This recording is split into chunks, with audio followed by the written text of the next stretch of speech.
Hi guys, magandang tanghali. Nandito ulit tayo, mag-prepare na naman ang tanghalian. Yan.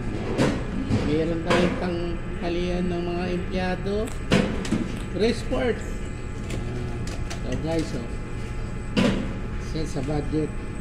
Isang gulay, isang rice. Mura lang yan guys. Dito lang sa RFD Food Services.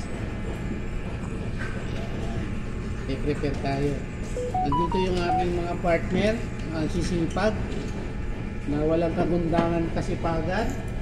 Magandang tanghali sa inyo mga partner. So, start tayo ngayon. Prepare natin ang pagkain ng tanghalian.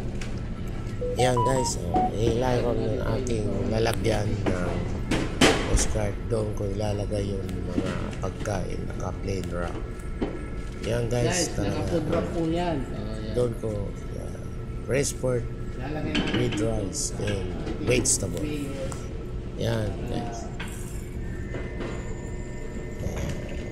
Yan guys, doon natin isang-isang ang pagkain dadalhin ko doon sa conference. Yan guys, ganun talaga ang ganyan gagawin. Pag naka-plated, dadalhin po namin doon sa conference room at doon sila kakain ang employee. Ay guys, naka-plain wrap po yan ang pagkain para hindi para mas safe ang pagkain.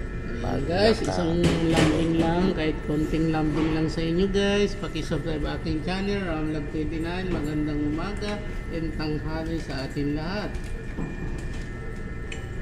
Sa mga nanonood aking video, pagmasdan nyo na, panoorin nyo ang aking video is meron kayo konting kaalaman kung paano mag-prepare at papaayos doon sa paglalagyan. Guys, yan guys, tapos na dadalhin na po doon sa conference. tip po yan, naka-plain wrap siya. Lalagay namin doon para kukunin Resport namin and vegetable and rice.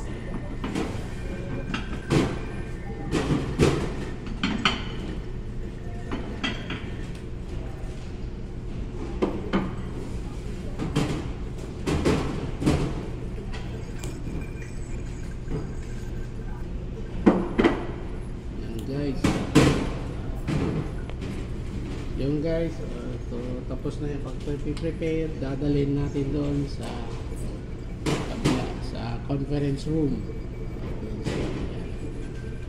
Doon sila kakain.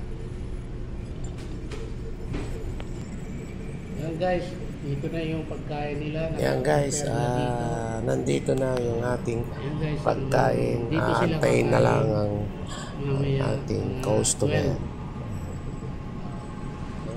Prepare na po ang kanilang pagkain. So guys, nandito na sila at ilalagay ko na rin dito sa conference para mga ilang minuto nandito na kakain na sila. Naka-plain wrap po yan pagkain para safe. Hanggang dito na lang guys. Ganyan kami po guys mag-prepare ng pagkain, naka-plain wrap at naka-plated po yan ang pagkain. Magandang tanghali po sa atin. So, pag-subscribe ang aking channel, Ramlab29.